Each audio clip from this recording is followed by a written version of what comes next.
The name still lingers, in books, in films, in whispered tours through Medellin's forgotten corners. But the man, the real man, is gone. Time, like a gentle tide, has worn the sharp edges of his legend smooth. The violence, the gold, the fire, they feel distant now, like smoke from a candle long extinguished. And in that distance, silence has returned.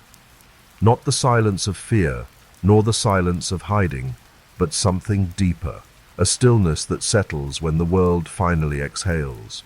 In the hills where Escobar once hid, flowers bloom again, children play where soldiers once stood, homes have been rebuilt, the jungle has softened the ruins, the bullet holes remain, but the echoes are fading. It is here, in this calm, that the truth finds its place. Pablo Escobar was many things: son, husband, father, killer, dreamer, tyrant, giver, destroyer. Not one word is enough, not even all of them, because he was also a reflection of the world around him, of the corruption that enabled him, of the demand that empowered him, of the desperation that welcomed him. He rose because the ground beneath him allowed it. He fell because it always would. And yet, for all the chaos he left behind, the world did not end. It continued, slowly, quietly. People adapted, lives were rebuilt, new leaders came, and new battles were fought. But none cast a shadow quite as long, none burned quite as brightly or as destructively as Pablo. In the years after his death, Colombia shifted. It did not forget, but it changed. The fear no longer ruled the streets. The young grew into a world not defined by gunfire, and though the scars of the past remain, they are no longer fresh, they are no longer bleeding, they are teaching. Even those who still speak his name do so with a different tone now, not awe, not nostalgia, something more grounded, more human. The fantasy has thinned, the mask has slipped, and more. And in its place is a man who lived too fast, loved too selfishly, and died as all men do, in the end, alone. There is no empire left, only memories, only lessons, only a silence that whispers to the ones still listening. It reminds them that true power is not found in gold or guns. It is found in what remains when both are gone. And in Medellín, where his story began, the city now sleeps softer. Street lights shine over pavement once stained with fear. Murals bloom where bullet holes once marked walls. And in the soft wind that moves through the valley at night, there is no roar, only peace. The kind built not through fire, but through time. And in that peace, his story ends, not with a bang or a blaze, but with a breath, long, slow, final. A man who wanted to be remembered by the world now fades into the quiet, and the world, tired and wiser, finally closes its eyes. Sleep comes easy now, and the night is still. When the gunfire stopped and the dust finally settled on the rooftops of Medellín, one question remained in whispers. What would become of Pablo Escobar's family? They had lived within the storm, protected and imprisoned by the walls his empire had built. And when that empire collapsed, those walls fell too, leaving only a surname too heavy to carry and too dangerous to drop.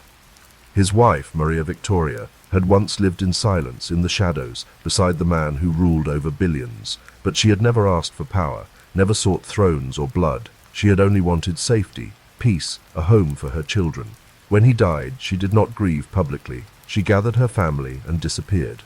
For a time, they drifted across countries like ghosts. First, they tried Mozambique, then Argentina, elsewhere. No government welcomed them openly, and no corner of the earth felt truly distant enough from the name they carried. Wherever they went, the same questions followed. Did they still have the money? Were they criminals too?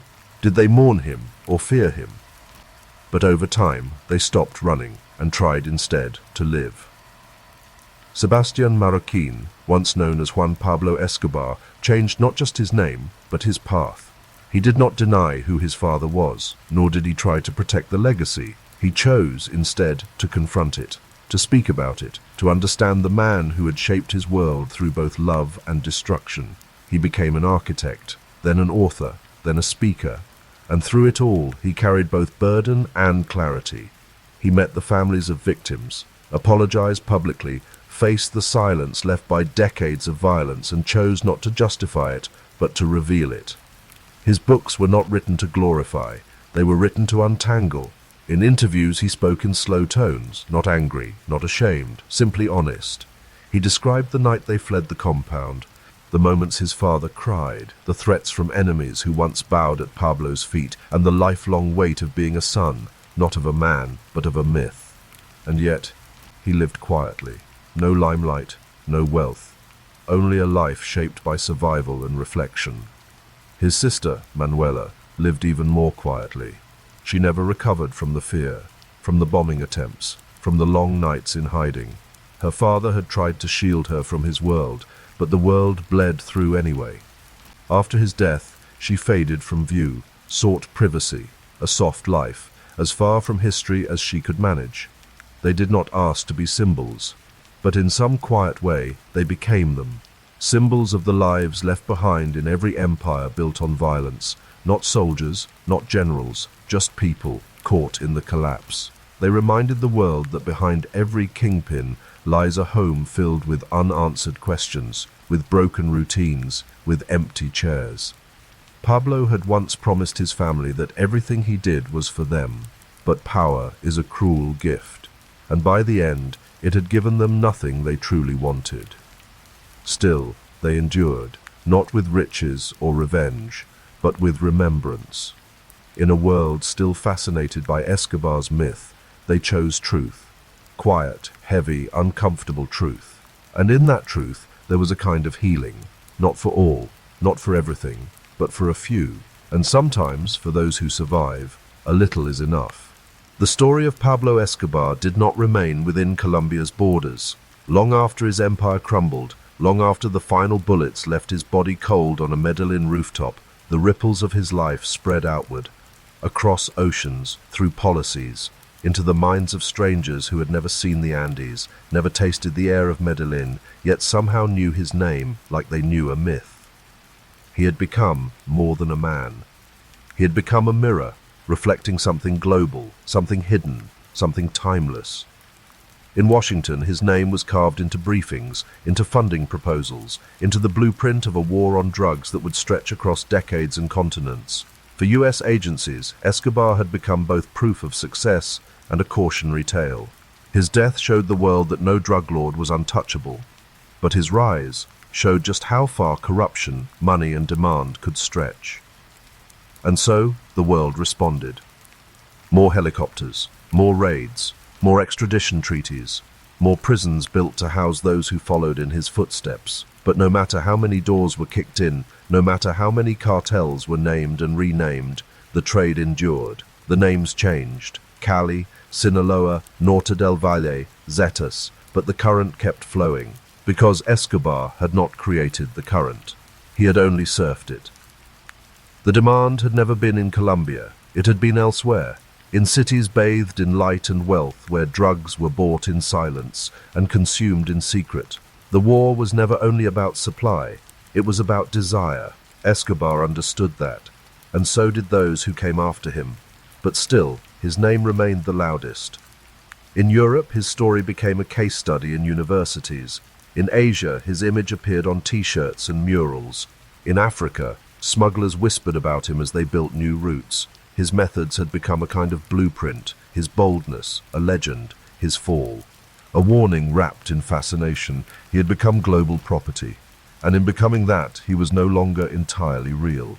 The real man, the boy who had once sold cigarettes on the street, who loved soccer, who read romantic novels, who kissed his children goodnight, he was lost, buried under interpretations, documentaries, headlines, podcasts, scripted series that softened or sharpened him depending on the needs of the scene. But history is not a screenplay.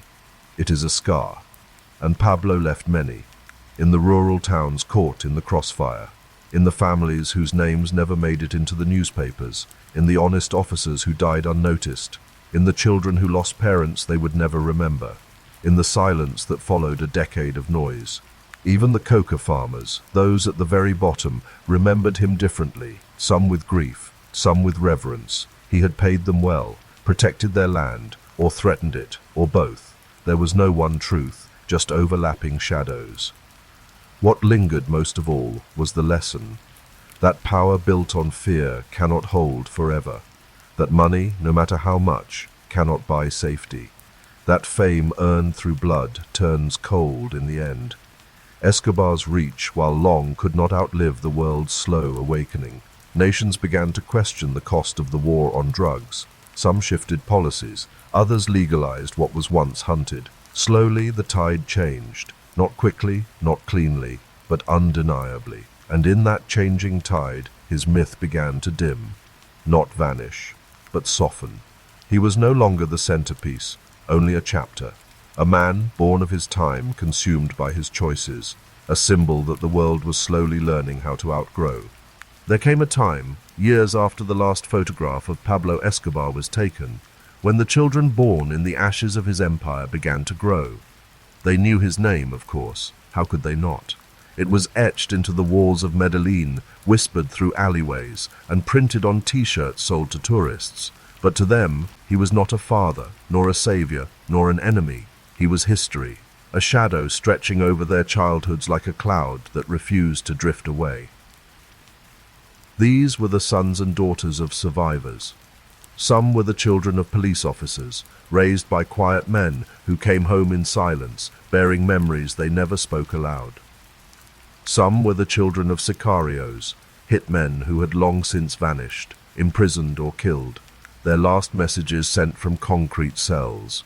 Others were born into families that once thrived under the narco umbrella, who now lived simply, anonymously, trying to forget what their fathers had built and broken. And then there were those who knew only fragments. A story overheard at a family gathering, a faded photo found in a drawer, a box of money no one talked about. They lived in the aftermath, between the silence and the noise. Schools, once overlooked or underfunded, became battlegrounds of memory. Teachers tried to rewrite the narrative, replacing violence with dignity, criminality with caution. Documentaries were shown, timelines were drawn, names were listed carefully, painfully, and always at the center was his name, not as a hero, not as a villain, but as a weight. In these classrooms sat boys with the same last name. Escobar. Some changed it, others didn't. Because a name, no matter how heavy, could not define a life not yet lived. But even so, the past clung to them. They felt it in the eyes of strangers, in the questions asked and the ones never spoken, in the way Medellín both revered and resented its most infâme. Mus son. A tourist might walk the hills asking to see Escobar's grave, but the locals kept their voices low when pointing the way. There were scars left behind that had no clear source, an entire generation raised by instability, distrust in institutions, caution in speech, the unspoken rule that certain things, certain truths, were best left unspoken. But some chose to speak anyway. Artists painted murals not of Pablo but of the people he affected.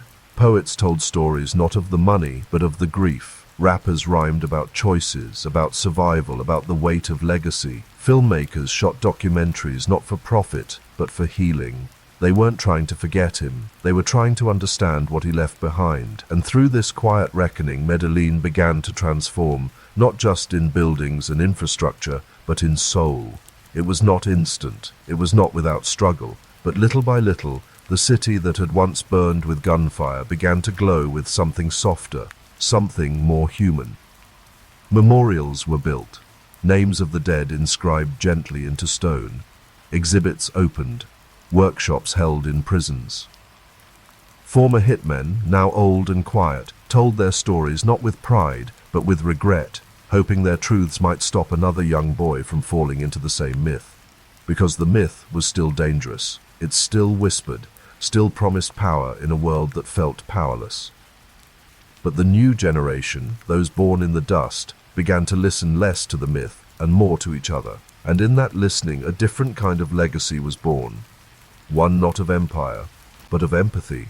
Long after Pablo Escobar's voice fell silent, long after the gunshots had stopped echoing in the valleys of Medellín, something quieter, more enduring remained. Money, hidden, buried, laundered, scattered like leaves after a storm, its trail faint, its presence undeniable. Even without a king, the gold he left behind still shimmered beneath the surface.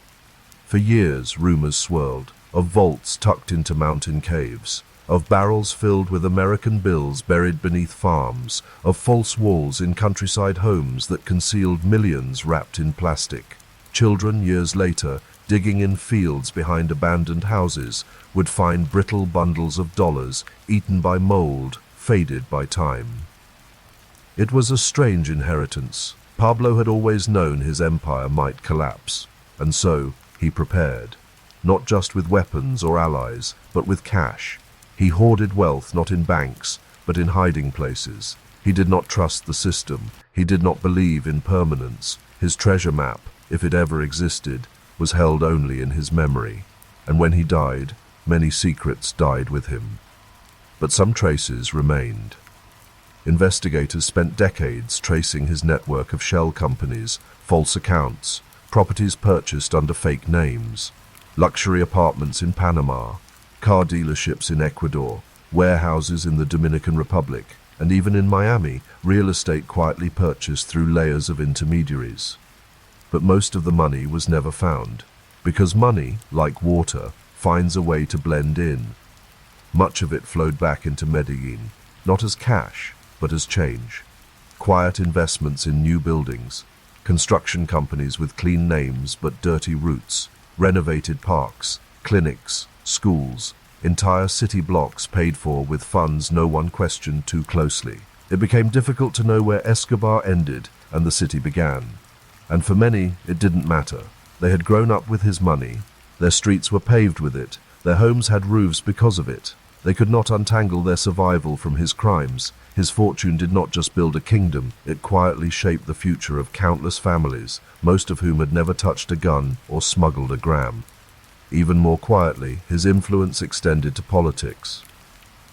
Candidates funded by figures who had once served him, policymakers lobbied by businessmen whose first capital had come from laundering his funds, and though no one said his name aloud, it lingered, like a watermark only seen in the right light. Some of his former allies tried to launder not just money, but image. They founded charities, sponsored art festivals, bought newspapers, wrote memoirs in soft tones. They distanced themselves from the worst of it: bombings, assassinations, terror. They called themselves survivors, witnesses, entrepreneurs. Time blurred the lines. And so Escobar's wealth, though scattered, never truly vanished. It transformed. From stacks of cash wrapped in rubber bands into polished marble in lobbies, from bullets to business, from fear to forgetfulness. But not everyone forgot. There were families still waiting for justice, victims who never received answers, journalists who still investigated, quietly, patiently. Every few years another story would surface, a new account, a hidden vault found, a relative arrested for laundering old money. Each time his name would rise for a moment like smoke from a far-off fire, then fall back into silence. The city moved on, but beneath the concrete the past still pulsed, invisible and undeniable. After the gunfire faded and the headlines drifted away, something stranger began to take root. Pablo Escobar, now gone from the world of the living, began to grow larger in memory than he ever had in flesh. His story, once held tightly by truth, was now picked apart by mythmakers. And in this quiet retelling, facts became fog, and fiction wore the mask of legend. It began in the streets. In the poorest corners of Medellín, where his hand had once reached with food, with toys, with medicine, his name continued to echo. Not as a warning, but as a memory. Grandmothers told children how the patron had paid for their surgeries. Teachers recalled free schoolbooks, surprise visits, handshakes in the courtyard. Families remembered bags of rice during Christmas, envelopes of cash when no one else was listening. And so, the man became two. There was Pablo, the trafficker, known to the world, and there was Don Pablo, the benefactor, remembered in whispers. Neither version was whole, both were incomplete. But stories rarely ask for accuracy. They ask to be retold, and retold they were. Books were written, some grounded in research, others soaked in fantasy. Former allies came forward with tales that contradicted one another. Agents published memoirs. Victims gave testimony. Journalists hunted for secrets hidden in forgotten files. Everyone wanted to own a piece of the myth. Everyone wanted to say, "I knew the real Escobar." Then came the films. Hollywood circled, slow and hungry. Scripts were drafted, accents softened. A saga once soaked in blood became framed in glamour. The bright shirts, the stacks of bills, the fast cars, the island hideouts, all packaged into a story just distant enough from real pain. Television followed, and suddenly, Pablo Escobar was not just history. He was entertainment. Streaming into homes across the globe, in languages he never spoke, to audiences who had never seen the hills of Antioquia or the faces of the lost. They watched him rise, they watched him fall, and they watched again. Episode after episode, season after season, until the real man was buried beneath the weight of performance. But in Colombia, the legend walked a thinner line. There, his name was both sacred and cursed. Some wore it like armor, others erased it from their lips. Schools taught his story with caution. Tour guides led curious visitors through old haunts, the Monaco building, the prison he built for himself, the house where he died, turning pain into pilgrimage. Yet even here the truth remained slippery. Was he a monster, a martyr, a symptom, a savior? No one agreed. Because he was not just a man, he was a mirror, and what people saw in him said more about themselves than about him. He became a riddle wrapped in cement and vines, a face on a t-shirt, a chapter in textbooks, a shadow in the corner of every story about Colombia's long night. Even his family, those who knew him best, struggled to tell it cleanly. His son wrote books, speaking of love and contradiction, of childhood moments filled with tenderness and horror, of a father who kissed his forehead, then ordered killings by phone. His wife remained quiet, her silence speaking volumes. His mother, loyal to the end, refused to see a villain in the boy she raised. And so, Pablo lived on, not in spirit, not in truth, but in legend, a legend that never slept. The fall of Pablo Escobar was not the end. It was the beginning of something less visible, less spoken, but just as consuming. Without a central figure, the old empire began to fracture. What once stood as a singular shadow over Colombia now split into 1,000 thinner silhouettes, each one reaching for a piece of what remained, each one wanting to become the next name whispered in the night.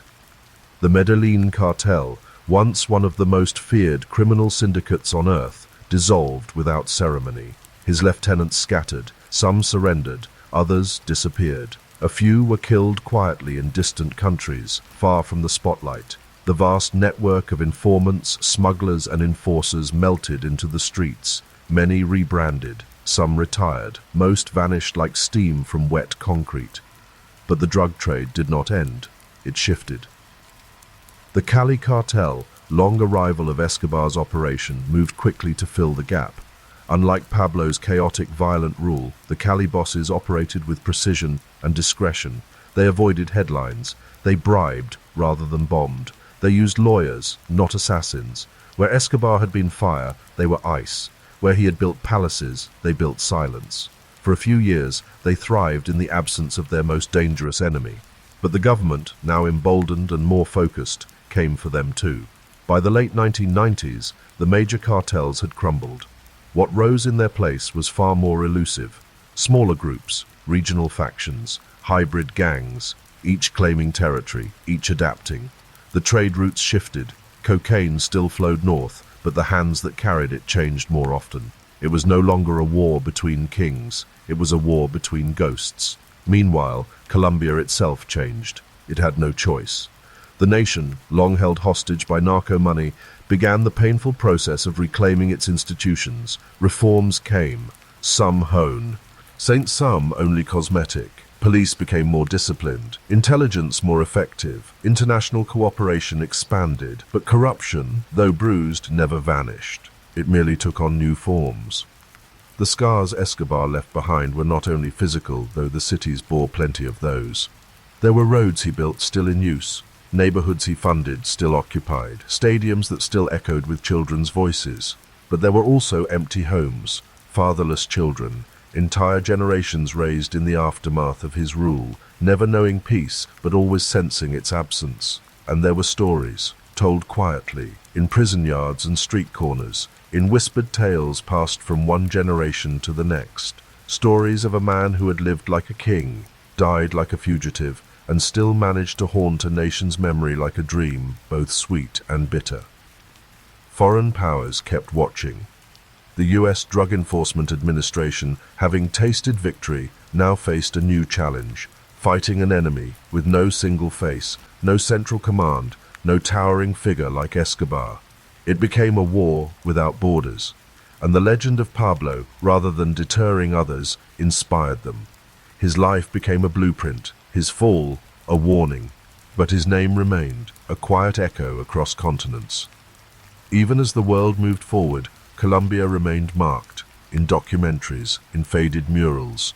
In the silence between conversations, the country changed, but it never truly forgot.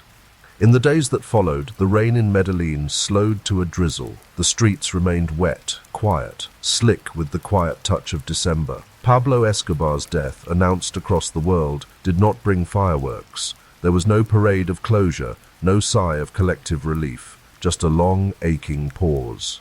His body was returned to his family, still intact, though scarred from the final gunfight. His mother wept softly, away from the cameras. His widow held their children close. They did not speak to reporters. They did not demand headlines. They simply prepared a funeral. The burial took place in the Jardins Montesacro Cemetery, a patch of still green nestled in the southeast corner of Medellín. Security surrounded the gates. Police watched the hills. The press lingered at a distance, lenses trained not just on the coffin, but on the faces who dared to show up. And they did come, not in great numbers, not in celebration, but in silence. Children who once received food from his charity walked the sidewalks, uncertain whether to mourn or forget. Mothers who remembered Christmas boxes and paid hospital bills left flowers by the roadside. But no one raised banners, no one shouted his name. There were no chants, no songs, no thunder. Only the quiet sound of dirt meeting the casket, one handful at a time. The marble headstone read simply, Pablo Emilio Escobar Gaviria, 1949-1993. Your death will never erase your life. A phrase chosen not for defiance, but as a final whisper, a reminder that even monsters leave shadows, and even shadows carry memory. Far from Medellín, in Bogotá and Washington, officials congratulated each other. Press conferences were held, charts were shown. But deep beneath the numbers, no one truly believed the war was over. One man had fallen, but the empire he built had cracked into pieces, scattering into the hands of others who still watched, from the dark. Back in Medellín, graffiti began to vanish. The name Pablo, once painted with pride, was slowly covered in fresh coats of silence. Schools avoided the subject. Churches did not speak of his soul. He had become an echo, familiar but unspeakable.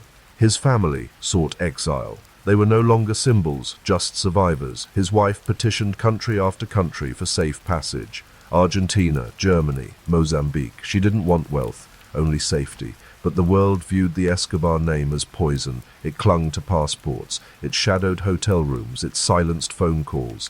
Eventually they would settle, quietly, under new names, lives built on staying unseen.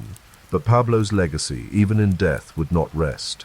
The barrios he once funded struggled without him. The cartel he built collapsed into fractions, birthing new conflicts. Violence returned, but more chaotic, less centralized, more unpredictable. And for the people, a strange absence lingered. Some called it peace, others called it emptiness.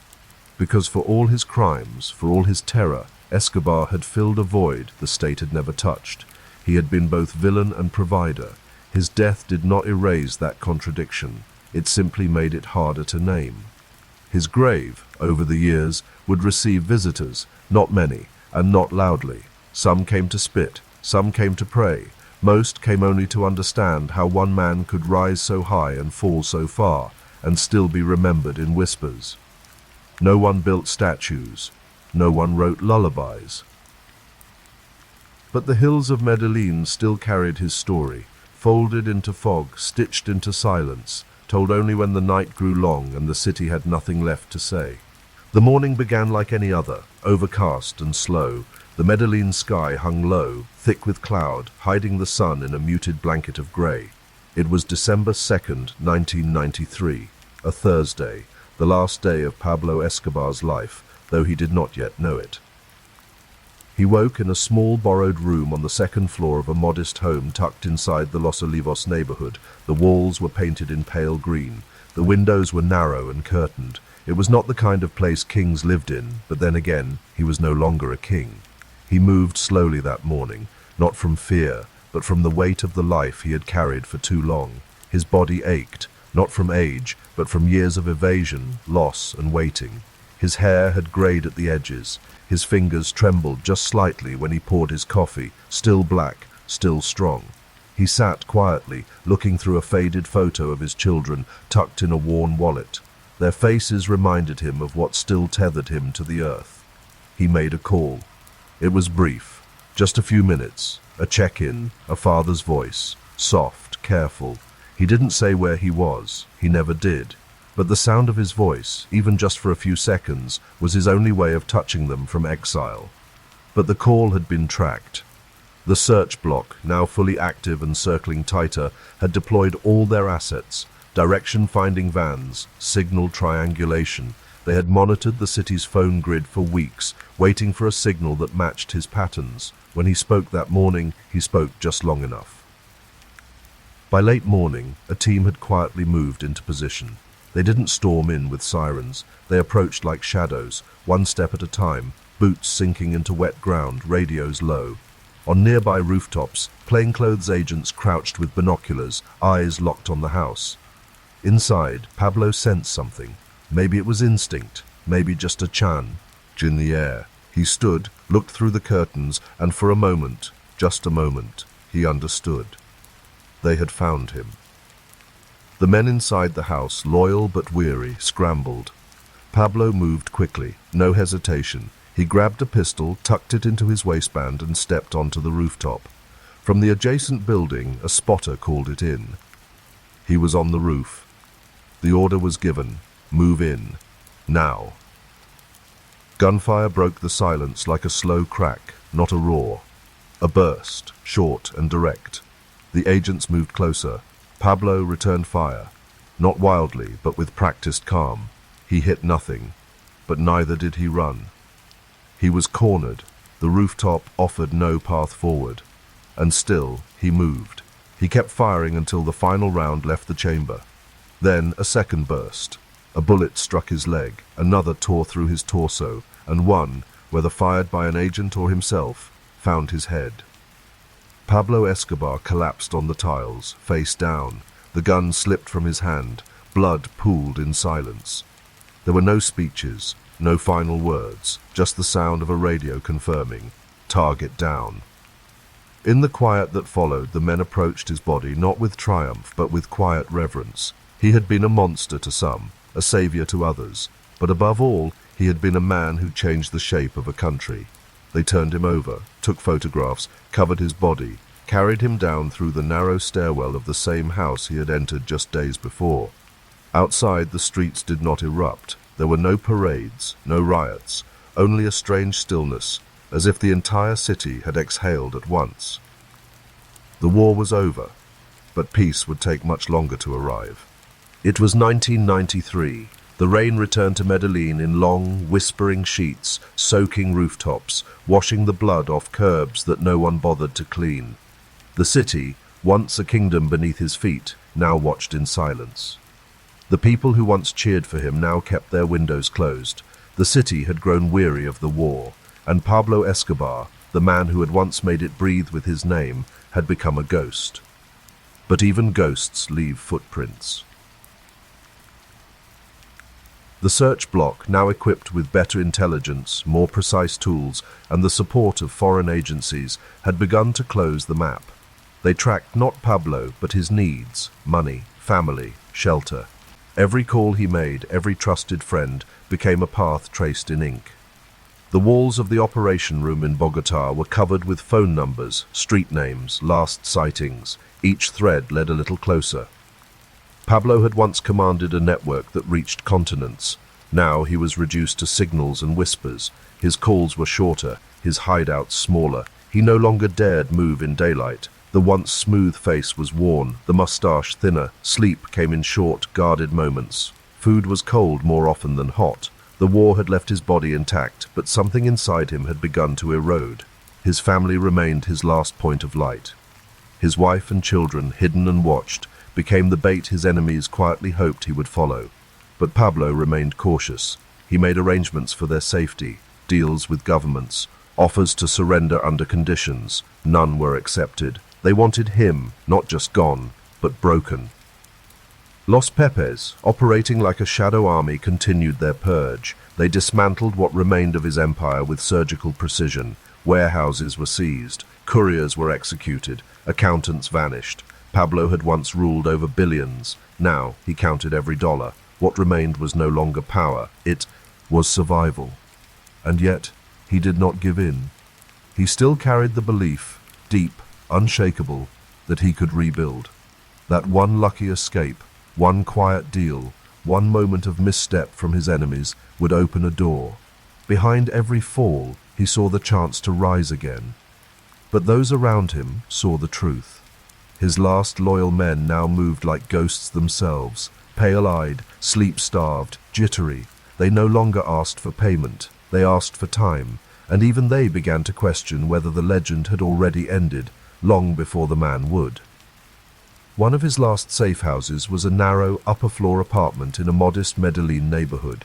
The curtains stayed drawn, the windows rarely opened. The phone, a scrambled line through several relays, was used only for the shortest calls. He ate canned food. He rarely went outside. When he did, he wore a wig, false glasses, limping to appear old. Every movement was planned, every hour a risk. He no longer trusted the news. He listened to radio broadcasts the way a man listens to a heartbeat, quietly, searching for signs. Every familiar voice now sounded like a memory, and still he planned, still wrote, still mapped his escape, though the roads out were fewer each day. The man who once rode in helicopters above his own private zoo now crouched near windows, whispering into phones, praying his voice did not echo beyond the walls. The world had not caught him yet, but it had cornered him. And as the final days approached, Pablo Escobar, though still breathing, had already become a man unmoored, not just from his power, but from the time and city that once bowed to him. After his escape from La Catedral, the fog over Medellín grew heavier. The rains returned, soaking the mountains and softening the earth. The trees stood silent, unmoving, as if waiting for a new chapter to begin, and somewhere within that vast stillness, Pablo Escobar vanished. He did not run. He relocated, quietly, carefully, with the precision of a man who knew every path, every ally, every door, still loyal. For Pablo, exile was not weakness. It was recalibration. The world called him a fugitive, but to him, he was still in control. He always had been. The safe houses were ready. Apartments with walls lined in steel, country homes with hidden exits, tunnels carved beneath city streets. Every city block had its eyes, every barrio, its silence. Medellín still breathed with his presence, even if it no longer spoke his name aloud. He moved with caution, never sleeping in the same place twice. His circle, once wide, was now reduced to only the most trusted, men who would not hesitate, women who had kept secrets for decades, and his family, still carried like treasure through the shifting tides of danger. But the world around him had changed. The government, now wounded by his escape, responded with fury. A special task force was formed, search block, trained, funded and backed by the United States. Intelligence was sharpened, satellite surveillance, wiretaps, informants paid in quiet envelopes. They no longer waited for signs, they hunted. And then there were the others, Los Pepes, Perseguidos por Pablo Escobar, a coalition of his enemies, financed by rival cartels, quietly supported by those who had once feared him. They struck fast and without mercy. Anyone linked to Pablo, cousins, drivers, lawyers, became a target. Death lists were drawn, families disappeared, and no safe house felt safe for long. Pablo understood. The war had changed shape. He was no longer facing a state. He was facing a convergence of all that had once served him, now turned against him. And still, he moved. At night, he would sit by candlelight, his notebook open, sketching routes, numbers, timelines. The radio stayed on low, not for news, but for whispers, the sounds between broadcasts, the frequencies where danger sometimes lived. He called his children when he could, short calls, always from a different line. He gave them code names, spoke in metaphors, and when they asked if they'd see him again, he said yes, with a calm certainty he no longer fully believed. The days blurred, nights stretched. His body, once strong, began to carry the weight of endless vigilance. He no longer trusted food unless it came from a mother's hand. He no longer opened windows. He listened for footsteps through walls, for voices beneath floorboards. Yet despite the pressure, he never pleaded, never begged. His voice remained steady. He still believed he could turn the tide, and sometimes in the quietest hours before dawn, he would stand at a window, invisible behind drawn curtains, and look out over the dark city, his city, and wonder where the last thread of loyalty remained. The man who once built palaces now slept on mattresses on concrete floors. The king who fed thousands now relied on crumbs of information, scraps of goodwill. But still, Pablo Escobar endured. And the world, watching from 1,000 miles away, held its breath, because even hunted, even alone, he remained a figure not of fear but of inevitability. By 1991, the war had drained Colombia of its breath. The sky above Medellín still bore the smoke of 100 bombs. The soil held the weight of too many graves. And beneath it all, Pablo Escobar remained, unbroken, undefeated, yet pursued more than ever. But even legends tire. The government knew they could not kill him without igniting chaos. The cartels would respond, the streets would burn, the state could collapse. And Pablo, for all his crimes, had woven himself into the fabric of Colombia. His fall had to be managed, quietly, strategically, with dignity, at least on paper. And so the idea was born, a surrender on his terms. He would turn himself in, but not to a prison, to a sanctuary. They called it La Catedral, a prison built by Pablo, for Pablo, high in the green hills above Medellín, far from the city lights, surrounded by fog and thick jungle. The walls were real, the guards were chosen, the perimeter was secure, but the rules belonged to him. The Colombian government agreed, under pressure and under threat. No extradition, no interference. In exchange, Pablo would stay inside the walls, end the violence, and remove himself from the battlefield. And so, in June of 1991, the most powerful drug lord in history walked into his own cell, wearing no chains, no cuffs, only a calm expression, as if entering a hotel he had reserved for himself. La Catedral was unlike any prison the world had seen. It had a gym, a billiards room, a bar, a waterfall, imported wines, private phones, plush leather chairs. A large portrait of Pablo hung on the wall above his personal altar. At night, the city lights blinked below like quiet stars, and above it all, a constant fog, like a curtain drawn over the truth. From inside, Pablo continued to run the Medellín cartel. He held meetings in secret rooms, ordered shipments, settled disputes. Visitors came and went. Some left, with money. Some never left at all. The prison guards took their orders from him. His men patrolled the hills. His will reached beyond the fences. And for a time, the violence slowed. Bombing ceased. Policemen lived longer. The city exhaled, unsure whether to trust the quiet. But power does not share well with peace. Rumors grew that rivals were tortured inside the prison, that murders were sanctioned behind its gates, that Pablo had turned La Catedral into a fortress of silence and revenge. The government, pressured by foreign agencies and outraged officials, began to rethink the deal. Plans were made, quiet inquiries, secret strategies. They would move him, take him from La Catedral, place him in a real prison, one with guards loyal to the state, one with laws that Pablo did not write.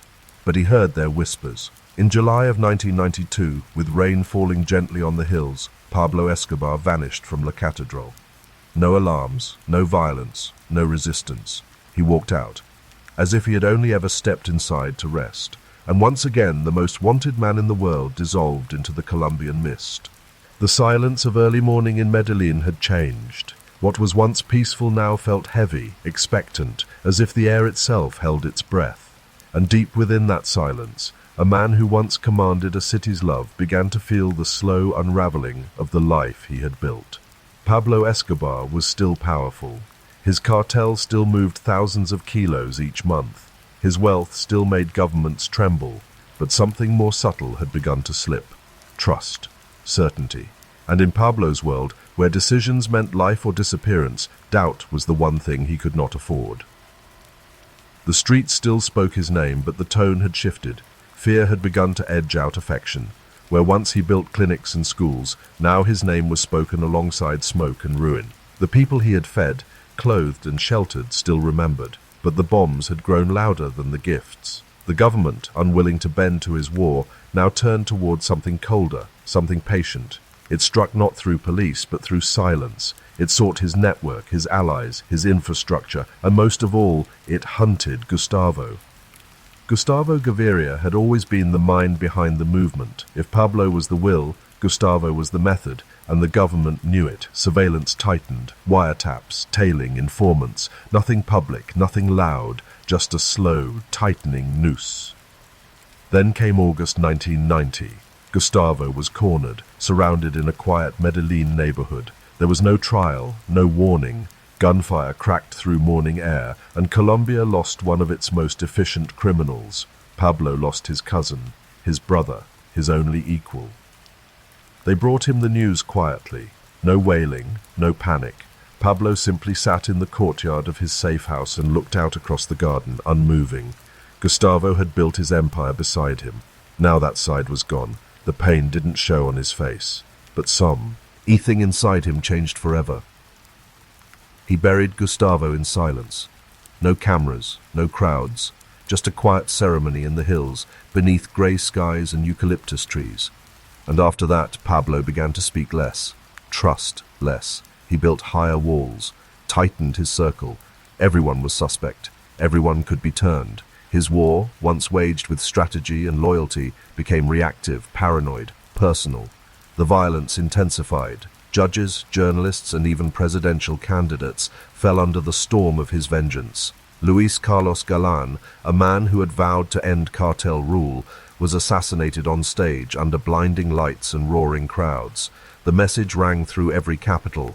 Escobar was not negotiating. He was cleansing his path. But each act carved him deeper into isolation.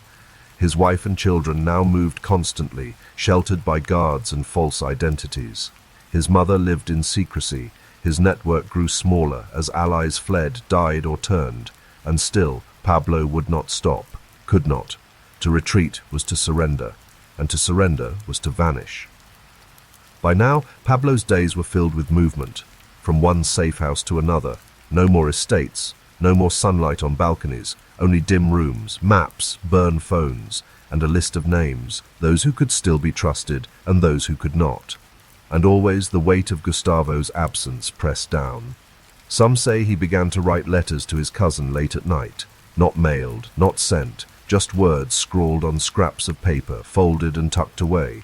Others say he began to speak less even to himself, that his silences stretched longer than ever before. The man who once dreamed of being president now lived like a shadow. The war he had started had consumed even the parts of him he loved most. And though the streets of Medellín still pulsed with his power, they no longer echoed with his presence. He was still the most wanted man in the world. But for the first time he looked over his shoulder. By 1986, the name Pablo Escobar was no longer just whispered in alleyways or inked in police files. It had grown too large for shadows. It reached beyond Medellín, beyond Colombia, into the boardrooms of Washington and the courtrooms of Europe. Newspapers called him the king of cocaine. But Pablo didn't believe in crowns. He believed in control. His wealth was beyond imagination. Billions flowed through his hands. Too much to count, too much to spend. He buried money in the earth, hid it in walls, stacked it in barns guarded by silence and fear. Rats devoured some. Mold ruined others. But it didn't matter. The money was endless. It arrived faster than it disappeared. Yet Pablo did not celebrate. He was not a man of gold chains or flashing lights. His clothes remained simple, his routines unchanged.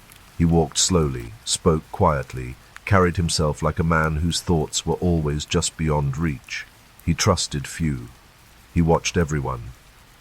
The Medellín cartel expanded like a shadow cast at dusk, widening, deepening, reaching corners untouched by law. Pablo's operations stretched across borders. Planes flew low and silent through Caribbean skies. Submarines were built, tunnels carved, couriers recruited from villages where dreams were bought with coins. But wealth brought weight, pressure. The government tightened its grip. American agents increased their presence. Operations named after justice and patriotism began to close in. Radar systems were improved. Satellites watched the skies Pablo once owned. And still he moved. But inside the cartel, cracks began to show. The Ochoa brothers grew more cautious. Carlos Leda, once a partner, had become a liability, his behavior erratic, his ambitions loud. Gustavo, Pablo's cousin and closest confidant, remained loyal, calculating, steady. He managed the books, the routes, the bribes. He was the last man Pablo truly trusted. And yet even Gustavo began to feel the weight of the war. To fight extradition, Pablo waged a campaign not just of violence, but of narrative. He positioned himself as a revolutionary, a man of the people, resisting foreign domination. Billboards across Medellín read, "We prefer a grave in Colombia to a jail cell in the United States." He created a movement, Los Extraditables, a coalition of narcos bound not by friendship but by fear of exile.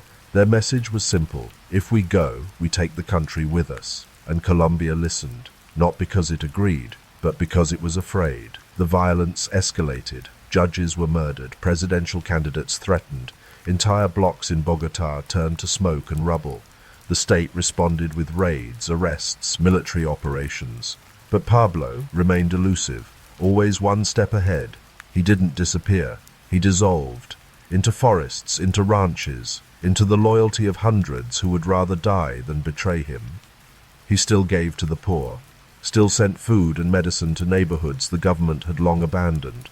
In some parts of Medellín, children carried his photo in their school books. He was not just a man, he was a myth. But myths, too, begin to fracture. Pablo's enemies grew sharper, smarter, more organized. The Colombian government, aided by foreign forces, began to adapt. The circle around him tightened, not in a sudden strike, but in quiet measures, one ally at a time, one piece at a time, removed, pressured, turned. And through it all, Pablo stayed still, watching the pieces move, adjusting, waiting. For now the kingdom held, but it was no longer made of stone, it was made of dust, and the wind had begun to stir. The year was 1984. The sun still rose over Medellín each morning, casting soft light over red rooftops and winding streets. But something beneath the surface had shifted, quietly, dangerously. Pablo Escobar had been pushed, not just from Congress, but from the table he had once hoped to sit at forever. He had been shamed, unmasked, and he did not forget. The assassination of Rodrigo Lara Bonilla was swift and surgical. On a calm night in Bogotá, as Lara sat in his car, motor humming beneath the soft flicker of streetlights, two gunmen on a motorcycle pulled alongside. No words, no hesitation, just silence broken by bursts of gunfire. Within seconds, Colombia's Minister of Justice was gone, and the country would never feel the same again. The message was clear. Pablo Escobar had returned to the shadows, but he carried lightning with him. The government, shaken and outraged, declared war on the cartels. The tone shifted, no longer whispers in courtrooms or soft questions on radio shows. Now it was headlines, bold, final, the state versus the narcos. The man once seen as a benefactor was now publicly hunted. Extradition became the word that echoed through every corridor of power. The United States demanded it. Colombia hesitated, but the pressure built. If caught, Escobar would not be judged in Medellín or Bogotá. He would be flown north, chained, caged, tried in a country that offered no bribes, no favors, no escape. Pablo hated that word, extradition. To him, it was worse than death. It meant surrender, loss of control, a life lived under foreign skies, behind bars he could not bend. He vowed with quiet certainty that he would rather die in Colombia than be taken from it. And so began a new strategy, terror as message, violence as negotiation. Police were targeted, judges killed, bombs planted. The cartel moved like smoke through the city's bones, every street, a risk, every silence, a warning. But even as the war intensified, Pablo remained calm. He lived in protected estates, guarded by dozens of men, hidden by a network of lookouts and safe houses. He moved like mist, no clear pattern, no certainty, only disappearance and return. His wife and children lived under tight security. The world outside his gates grew louder. Inside, it remained still. He built an army, not with uniforms but with promises. Young men from the barrios, trained not in barracks but on rooftops and alleyways. Sicarios, killers loyal to one voice. They were paid in cash, rewarded with motorcycles, protected by silence, and they moved with ruthless efficiency. Every target, every hit, every message, carried out as if choreographed. And the people still remembered. Even now, even after the blood, they remembered the homes he had built, the food he had given, the feeling that someone cared when the government did not. Some called him evil, others called him necessary. In the late hours of the night, helicopters buzzed low over Medellín, searchlights cutting through fog. But Pablo remained still, watching, planning, not reactive, but deliberate. He believed he was still in control, that his war had balance, that he could scare the system into submission, but power is never still, and neither were his enemies. The war had begun, not in fire or noise, but in decisions made behind closed doors, in courthouses, in embassies, and now it moved across Colombia with quiet fury. And far away from the cameras, the microphones, the headlines, Pablo Escobar sat under the shade of a tree in Hacienda Nápoles, sipping from a glass of tinto, and listened, not to the birds, but to the silence before the next act. By the early 1980s, Pablo Escobar's name no longer belonged only to the shadows. It was painted on walls in the poorer neighborhoods of Medellín, whispered with admiration in the dusty streets of Barrio Pablo Escobar, a community he built brick by brick for families who had lived in garbage dumps. The man who once stole tombstones now placed plaques in his own name, and the people who had never had homes, never had hope, began to call him a hero. He walked among them without fear. Children ran to him, mothers cried when he paid for surgeries, and fathers bowed when he handed them keys to new houses. He gave out money like a priest blessing the sick, but this was no charity. This was a foundation, a slow, calculated layering of loyalty. Pablo understood that love, once bought, held tighter than fear. He built schools, clinics, soccer fields where dusty children kicked battered balls under fading sunlight. His presence turned slums into sanctuaries. People painted murals of his face, offered him prayers, spoke of him as more than a man. To the rich, he was a criminal. To the poor, he was justice. And Pablo believed in images. He didn't want to hide in the shadows forever. He wanted legitimacy. A seat at the table, not just in the underworld, but in the halls of government. He studied politics the way he once studied routes and airfields, carefully, silently. He joined a political movement, an alliance of ambitious men with soft hands and sharper aims. Pablo donated vast sums under the name of peace, development, and rural reform. He appeared clean, polished. When he ran for a congressional seat in 1982, he won effortlessly. The people voted with love, and the establishment looked away, at first. In Bogotá, he wore suits that never quite fit, smiled politely in chambers that were not built for him. He listened, watched, said little, and slowly he learned the second law. New age of power, bureaucracy, paper, appearances. But he could not fully escape what he was. Behind the scenes, the cocaine shipments multiplied. Miami, New York, Los Angeles, all flooded with white dust. The Medellín cartel was making billions. Planes full of cash returned to Colombia, so much money that warehouses were filled with it. Rats chewed through bundles faster than banks could count, and while Pablo sat in parliament, his empire was being watched more closely than ever. Then came Rodrigo Lara Bonilla, the Minister of Justice, clean, fearless, and determined. He spoke openly, he named names, and one of those names was Pablo Escobar. Lara exposed the truth, that Escobar had entered politics not as a reformer, but as a trafficker. The press followed. Questions multiplied.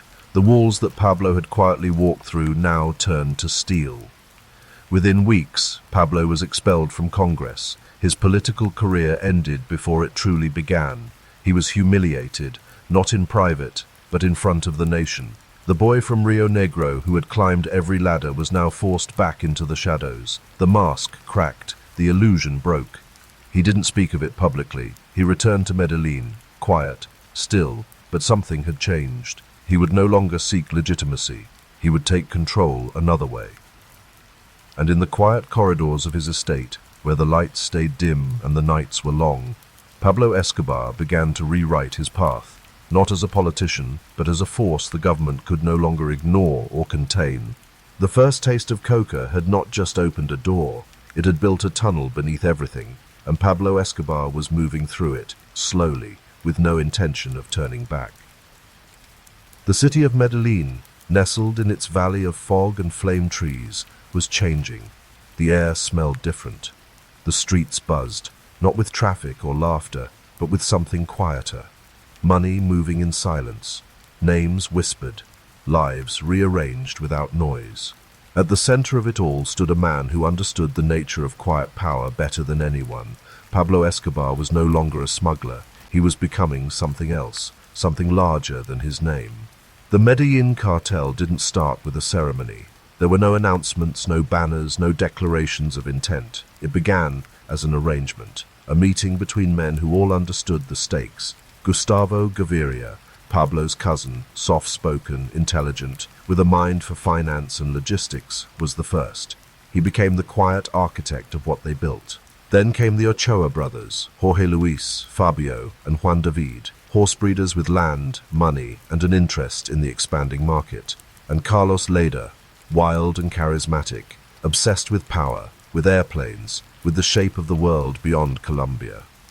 Together they formed not a gang, but a machine. Each part moved with precision. Pablo was the heart, Gustavo, the mind. The others brought access, roots, protection, and all of them shared a belief that Colombia would no longer just export coffee or flowers, it would export fear and fortune in equal measure. They bought their first island, Norman's Cay, off the coast of the Bahamas, a perfect midpoint between Colombia and Florida. From above, it looked like paradise, clear water, palm trees, a single airstrip. But beneath the surface, it was a hub for cocaine. Planes landed daily, shipments moved under cover of waves, and the profit. It's poured in, untraceable, untouchable. With each successful run, the cartel grew bolder. They moved thousands of kilos.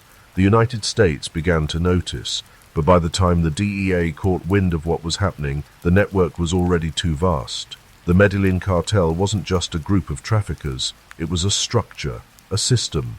Men in suits moved money through offshore accounts. Local police looked the other way. Politicians began to accept quiet envelopes, passed in unmarked cars. And in Medellín, Pablo built his sanctuary, a sprawling estate called Hacienda Nápoles. More than a home, it was a symbol. It had fountains, lakes, even a private zoo. Elephants, giraffes, hippos imported from Africa. Children laughed in the fields. Helicopters landed on private pads. And in the center of it all, Escobar walked slowly, always surrounded, always watching. He gave to the poor, built homes, soccer fields, clinics. He was called El Patron, with reverence, not out of fear, but gratitude. In the slums of Medellín, Pablo Escobar was not a criminal, he was a saint, the man who gave the forgotten a future. To many, he was more than the government, he was the only system that listened. But every gift he gave came with a cost, and every favor was another thread in a web that now stretched from the Amazon to New York. He didn't speak of enemies, not yet. He didn't issue threats. He didn't need to. The Medellín cartel operated like smoke, moving through cracks, impossible to hold, always expanding. And behind the growing empire stood a man who never shouted, never hurried, but whose name made powerful men lower their eyes. At night, from the balcony of Hacienda Nápoles, Pablo would look out at the vast darkness beyond his estate, knowing that in every direction his influence reached further than it had the night before.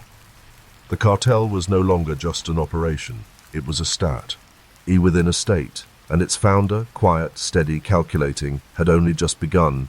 By the early 1970s, Pablo Escobar had grown into a man of stillness and certainty. Not tall, not loud, but unmistakable. He moved through the barrios like someone born to them, and yet above them like someone who no longer belonged to one place but moved between many. His mustache was now permanent, his walk slower, his words fewer. He didn't raise his voice. He didn't need to. People leaned in to hear him. The drug trade had begun to shift. Marijuana had reached its peak, easy money, fast turnover, but it was noisy and unstable. The real prize was something finer, something more profitable by weight than gold. Cocaine, white powder, light as air, deadly in its silence. It came from the coca leaf grown in the humid jungles of Peru and Bolivia, processed in secret labs by quiet hands, and desired in nightclubs across Miami, New York, and Los Angeles. At first, Pablo was cautious. He knew the risks. The American market was fierce, the authorities unpredictable. But he also understood the margins. 1 kilo that cost a few thousand pesos in Colombia could sell for hundreds of thousands of dollars abroad. It wasn't just a trade, it was transformation, power, disguised as dust. He partnered with small chemists, men hidden deep in the forest, who knew how to convert leaves into crystals. The process was crude, the materials stolen or smuggled, kerosene, baking soda, sulfuric acid, but the result was pure, white, and deadly effective. The first shipment was small. He wrapped it in plastic, hid it inside car tires, sent it north through Panama. It arrived in Miami untouched. The profits came back in cash, wrapped in duct tape, stuffed in hollow televisions. That first load paid 10 times what his marijuana routes ever did, and no one had noticed. No police, no customs, no informants. It was like a whisper through a tunnel, unheard, unseen, irresistible. With that one success, Pablo Escobar crossed a line he would never return from. He expanded quickly, not with noise or showmanship, but with care. He recruited pilots, men who had flown crop dusters, now flying low across the Caribbean with bellies full of cocaine. He paid farmers double what the cartel bosses in Peru were offering, and he treated his couriers like brothers. Loyalty wasn't demanded, it was bought and protected. He became known for his consistency. If you worked for Pablo, you were paid. If you betrayed him, you disappeared. No threats, no second chances. He began to purchase property, warehouses, safe houses, airstrips hidden in the grasslands. He invested in real estate across Medellín, not for profit, but for protection. The city became a maze only he could walk with certainty. Police were bought, judges were gifted, informants were planted like seeds, and always the shipments moved, quiet, endless, increasing. By 1976, Pablo married Maria Victoria, a girl barely 15, quiet and gentle, devoted and unaware of the world she was entering. Their wedding was simple. There were flowers, music, laughter. For a brief moment, Pablo seemed like any other man, young, in love, starting a family. But beneath the surface, something else was growing, not love, not peace, but empire. It was during this time that he was arrested for the first time, caught with a load of cocaine and fake documents. But even this moment, dangerous as it was, became a lesson. He learned how to bribe officials, how to manipulate records, how to turn the law into a tool. The charges vanished. The arresting officers were reassigned. And Pablo emerged from the incident stronger, wiser, more invisible. He understood now that his game was not just about smuggling. It was about systems, courts, politics, power. And in the cool nights of Medellín, while the city pulsed with music and life, Pablo sat in silence, with maps stretched before him, air routes, port access points, border crossings, drawing lines in the dark, planning something vast, something permanent. The road from Rio Negro to Medellín curved like a snake across the mountainside, narrow and rough, hemmed in by dense trees and the occasional cliff that dropped into misty nothingness. It was along this road, in the back of a crowded bus smelling of diesel and sweat, that young Pablo Escobar made his way into a world much bigger than the one he had known. Medellín, in the 1960s, was not yet the city of his empire, but it was stirring, waking, building itself from dust and survival. He arrived with his mother, who had found teaching work in the city's poorer districts. They settled in a cramped apartment in the neighborhood of Envigado, where stray dogs roamed the alleys and the air always smelled faintly of wet brick. The walls were thin. You could hear everything: babies crying, lovers fighting, radios humming boleros through cracked windows. At night, the city breathed slow and uneasy, like a patient learning how to stand again. Medellín had its own language, unspoken but known. It was in how you looked at a stranger, how you crossed a street, how much you spoke, and when you chose to say nothing. Pablo learned that language fast. School no longer held any meaning for him. He dropped out early, uninterested in the curriculum of official paths. His education was in the street markets, in alleyways, in whispered deals passed from boy to boy beneath flickering streetlights. He began running errands for local smugglers. First, simple deliveries, nothing more than packages, envelopes, bags. He didn't ask questions. He was paid in cash, sometimes in favors. It was enough. He watched how the older men operated, how they never spoke too loudly, how they always knew who was watching. He understood that in Medellín, power did not come with a name. It came with silence, with control, with the ability to walk away untouched. By 17, he was no longer a messenger. He had men worked. King for him, boys like himself, eager and lean, all from the same broken neighborhoods. He paid them better than the factories did, and he treated them with a rough kind of loyalty. If you crossed him, you vanished. If you served him, you ate. Word began to spread through the lower districts of a young man who always paid on time, who kept his word, who looked at you with calm eyes and never forgot a face. He began dabbling in more ambitious trades, first stolen cars, then contraband cigarettes, then soft drugs passed in clubs and markets. He didn't touch narcotics yet. That world was still too large, too dangerous. But he was studying it. He knew it was coming. He could feel the shape of it forming on the horizon like a storm gathering heat. Cocaine was still an exotic name in Colombia, whispered by foreign buyers, smuggled in small quantities by those who could afford to take the risk. But Pablo saw further. He saw the map not as it was, but as it could become. Colombia was the gate, the United States was the vault, and cocaine was the key. All he had to do was wait, gather strength, and build his network, one man at a time, one barrio at a time, like planting seeds in dark soil. Meanwhile, Medellín kept growing around him, its buildings rising tall and grey, its streets stretching wider, swallowing more of the mountain each year. But even as the city swelled, Pablo remained still in the center, watching, listening, waiting. He wasn't a king yet, but he was learning how kings moved, and Medellín, in all its noise and chaos, had begun to whisper his name, softly, carefully, like the start of a legend. And when the city slept and the sky turned navy and quiet, Pablo Escobar would sit on his rooftop and stare down into the lights below, imagining a future carved from shadows, built not by permission, but by will. In the soft folds of the Colombian Andes, where the mist curls low around the hills and the air carries the scent of wet earth and eucalyptus, a boy was born into silence more than sound. The year was 1949, and in a modest clay-roofed house in the town of Rio Negro, a child named Pablo Emilio Escobar Gaviria opened his eyes to a world that neither promised nor denied anything. It simply watched. His father, a humble farmer, spent his days tending to soil and seasons. His mother, a dedicated schoolteacher, believed in discipline, routine, and the careful shaping of young minds. Together, they lived a life of hard labor and quiet hopes, grounded in the tradition of Antioquia. Pablo's early days were shaped not by crime, but by countryside. He would sit on a wooden stool outside the family's home, watching fog slither across green valleys, listening to the distant hush of cattle bells, the faint murmur of distant trucks rolling down dirt roads. He was a silent boy, often staring too long, eyes too still. There was a patience in him even then, something waiting beneath the surface, unspoken. His first lessons were not in violence, but in hunger. Not hunger of the body, though there were days with little food, but hunger of ambition. He noticed how those with uniforms, badges, or briefcases walked differently through the town plaza.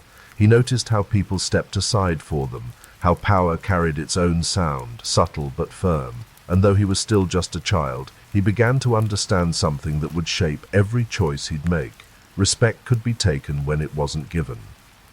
The village school was small, white-walled, with cracked blackboards and wooden desks that creaked under years of weight. Pablo sat in the back row, quiet but listening. He had no love for numbers or literature, but he studied human nature with sharp attention. He could tell when a teacher was lying, when a boy was bluffing, when a girl was frightened. While other children memorized history dates, Pablo memorized patterns: who owed whom, who was weak, who wanted more. By the age of 10, Pablo had already started to trade. First with small things: stolen gravestones sold back to mourners, cheap cigarettes brought from city buses and resold at a markup. He had no fear in his steps, no apology in his eyes. He wore innocence like a mask, and behind it, his thoughts grew careful, precise. The world, he believed, was a game of positions, and he would never again be beneath anyone's foot. The village grew restless in the late 50s. Colombia was changing. Violence simmered in the countryside, born of old political wounds and new drug markets creeping up from the coasts. The townspeople whispered at night, windows shut tight, doors bolted. But for young Pablo, the shadows did not frighten. They intrigued. He began to seek out older boys, the kind who had knives in their boots and secrets behind their smiles. He watched them, listened to them, and slowly he began to understand what the streets offered: opportunity without permission. The hills of Antioquia remained calm, wrapped in fog and the hum of insects, unaware that one of their sons would one day drape his name across the world in both fear and fascination. For now, he was just a boy with dirt under his nails and something sharp in his gaze. And as night fell over Rio Negro, the winds rustling through eucalyptus leaves carried no warning of what was coming, only silence, steady and deep.